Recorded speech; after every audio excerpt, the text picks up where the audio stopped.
We continue with our reflections on the Son of God, the second person of the Trinity.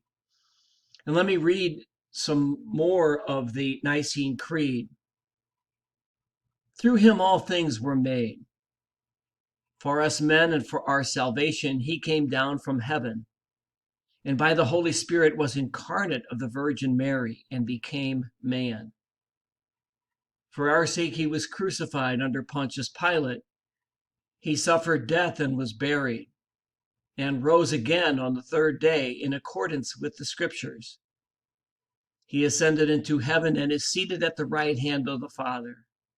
He will come again in glory to judge the living and the dead, and his kingdom will have no end. So one of the questions that was asked during the early centuries of the Christian church was the question, was Jesus God or man? Was Jesus divine or human?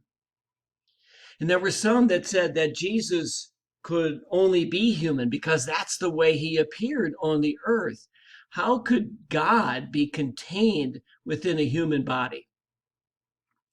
There were others who said that Jesus could only be God because the flesh is inferior. The world of flesh, the material world, is inferior. And so Jesus had to be God because he could not be inferior.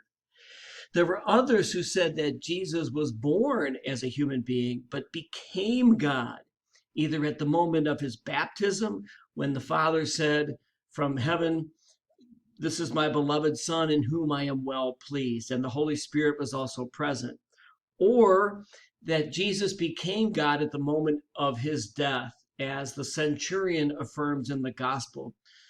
"Behold, this man was truly the Son of God."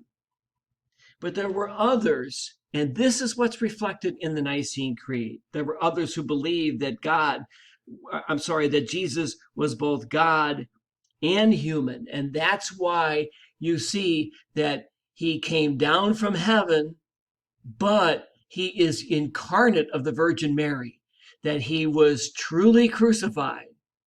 He suffered death and he rose again. He was truly a human being. And this is the affirmation that is part of our Christian faith, that Jesus is both truly God and truly a human being.